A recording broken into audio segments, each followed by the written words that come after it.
Mega Khalid, السلام. Mega पिछले दिनों उर्दू अकेडमी की जारी एवार्ड तकसीम किए गए सहाफ़ियों और शोरा को अदीबों के लिए। तो बहुत से दानिशवरों का ये मानना है कि ये अवार्ड गैर मुनसिफाना थे। आपके नज़र में ये कहाँ तक सच है? ये बिल्कुल सही है. ये अवार्ड के सिलसिले में जो मशावरती कमेटी होती है वो बिल्कुल ही तरह मजबूर किस्म के लोग थे. और जैसा उन्होंने क्या दी थी, उन्होंने होता है कि सिफारिश करने के बाद जो मुख्तर मुतल्लक़ा इदारे के लोग होते हैं वो गौर करते हैं सही गलत. और सहाफ़त के मामले में भी जो इदारे हैं अहम काम कर रहे हैं मेरी नज़र में. एक फोर्थ टीवी को मैं बताता दूसरा देता हूँ और मेरी अपनी इसमें है. और ये दूसरा जो पैगाम टीवी का ये बड़ी खिदमत अंजाम दे रहे, बर्फ़ों दे रहे, मुख्तलिफ़ किस्म की शायरों और अदीबों से इंटरव्यू ले रहे हैं, वो खबरें आप दे रहे हैं, वो बहुत ही अहम बात है और दिलचस्पी के इज़हार करते हैं. लेकिन क्यों इनको अवार्ड नहीं दिया गया? आप जब दूसरों को दे रहे हैं, बाद ऐसे लोगों को अवार्ड दिया ये दामानिगार दो दफ़ा पहले भी दिए अब भी दिए, लेकिन वजह बन के ये फोर्थ टीवी है, ये पैगाम टीवी कर नहीं दिया गया. ये सख्त एतराज़ है मुझे इस पर. ये असल मुतायना हमारा इसलिए हो रहा है कि वहाँ कोई माकूल किस्म के लोग नहीं है. उसी के वो डायरेक्टर जो है बिल्कुल रफ किस्म का आदमी है. तो नवाब हैं शफीउल्लाह साहब उनका नाम है, शेर उदब से वाकिफ नहीं है. वो बस कालम फैली हुई इतनी जिम्मेदारियाँ हैं, ये है वो है, इस किस्म की बातें हैं. लेकिन अब ठीक है, अब ऐसे छोड़ दीजिए ना. और मेरा मशवरा हुकूमत को ये है कि पुरोहित ऐसे शक्ल को डायरेक्टर बनाया जाए. अगरचे के नाजिम है वो डायरेक्टर मारिफ के, लेकिन जायद जिम्मेदारी जैसे बहुत जैसे 3-3 4 4 है तो पर कब दीजिए, तब ठीक कर देता हूँ क्योंकि तजुर्बा का है. और फिर शुगर साहब जब डायरेक्टर थे उन्होंने ऑल इंडिया मुशायरा करवाया, उन्होंने गुलाम अली का म्यूजिकल प्रोग्राम कराया और भी दूसरे अदबी प्रोग्राम बहुत होते हैं. नाखदीन का मानना है नाखदीन का मानना है कि आजकल जो उर्दू की महफिलें कज रही हैं, जैसे कि रविंद्र भारती में, इधर उधर जहाँ जहाँ पर हाल से वहाँ पर जो जम रही हैं, वो कोयले की दलाली में हाथ काले जैसा मंजर है. वहाँ लोग पैसा कमाने के लिए कि तकारीब मुनक्किद कर रहे हैं. बिल्कुल सही है, बिल्कुल सही है. मैं नाम लेना चाहूँगा, ये जो 3-4 अंजुमन हैदराबाद में है तो उनके काम ही ये है कल्चर अफर से पैसे लेते हैं. किसी दो MLA को बुलाई, मेले मेहमान 50,000 लिए, 25,000 ले लिए, ये लेके क्या करते हैं अपने. ये लोग जेब भरे हैं, जमाना तब के खिदमत नहीं कर रहे ये लोग. मैं ये कहना चाह रहा हूँ जमाना कोई दिलचस्पी नहीं है. इसलिए एक साल भर के अगर जायजा ले लेंगे कुछ भी नहीं है. अब मुताहरिक कहाँ है इदारत. एक इदारा मेरा शहर मेरे लोग है, एक दूसरा वो जायजा तमाम कराते हैं.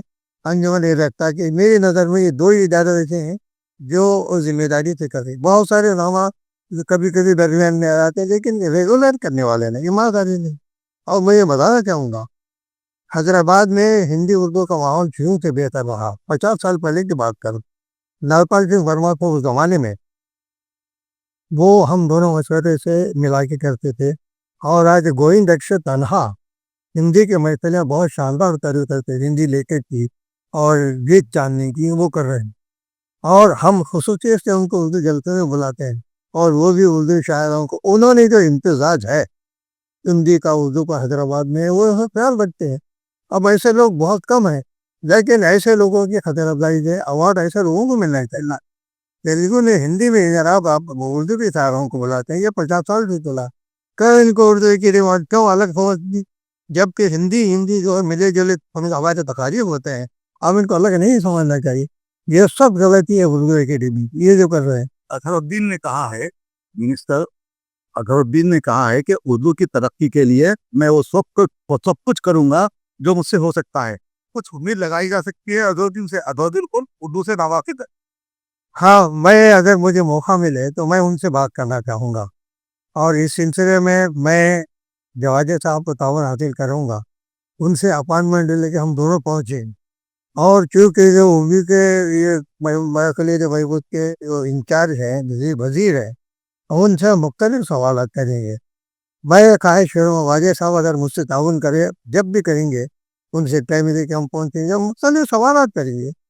वो इस वक्त है कि उर्दू के जो काम है इस वक्त वो अखिलती बहबूद के उर्दू के वो इसके इंचार्ज हैं, उनसे सवाल करना ज़रूरी है. और उनको मालूम होता, उनको मालूम ही नहीं होता. वही क्रिकेटर है, शेर होता तो दुनिया से ज़्यादा वाजिब नहीं है वो. अब उनको बना दिए सियासी एतबार से वो ठीक है, उसका इतराज़ नहीं है. لیکن سوال یہ ہے کہ ان سے ہم کو کام لینا چاہیے اور حقیقت پہنچانے میں چاہتا ہوں کہ اس سلسلے میں خود دلچسپ لوں اور واجد صاحب سے میں درخواست کرتا ہوں کہ وہ میرے ساتھ تعاون کر، ہم دونوں ایسے وہ لوگ مختلف سبجیکٹ کا ہوئے ہیں ان سے ہمیں جڑ لیں گے، میں ساتھ رہتا ہوں آپ کے، اور بھی لوگ جو اردو زبان کے جو انچارج سمجھ جاتے ہیں ان کو ہم بلا کے ان کو جائیں گے، ہم لوگ جب بات کریں گے سر امید اکیڈمی کے چیئرمین کا تعین نکالیے، احمد سنیا دفتر تو آتے نہیں، جتنے چیئرمین ہے کوئی دفتر نہیں آتے، آنا چاہیے نا، ان کے دفاتر ان کے اجلاس صحیح نہیں آتے۔ اچھا اس کی تو آپ بات ہی مت کیجیے، آج بہت میں جتنے دفاتر کام کر رہے ہیں وہاں پر کوئی آپ کو نظر نہیں آئے گا، روزانہ کی اگر آپ دیکھنا چاہیں گے تو کوئی آپ کو وہاں پر نہیں ملے گا۔ تو ایسے میں اب اردو کی وہ پھالی کر رونا نہ روئے تو کیا کریں، وہ بتا رہا ہے، آپ انہیں مشورہ دیجیے۔ چلتے چلتے میں آپ سے دھکنا چاہوں گا کہ آپ انہیں کیا مشورہ دے گی کہ اردو کی ترقی و ترویج کے لیے آگے کیا کرنا چاہیے؟ تو ہم کو ہمارے جتنے چیئرمین جو کنڈکٹر ہیں یہ جو مطابقت رکھتے ہیں شور و دکھ کے محفلوں سے، ان سے شخصی طور پر ملنا چاہیے، میں تیار ہوں۔ واجد صاحب میرا ساتھ دیں، کبیر صاحب سے ملیں گے، اظہر الدین سے ملیں گے، اور جو بھی اردو کے لوگ ہیں ان سے ملیں گے۔ آپ پین دیجئے، میں آپ کے ساتھ چلتا ہوں، اور ہم مختلف سوالات جو آپ مجھ سے کر رہے ہیں نا ہم ان سے کر سکتے ہیں۔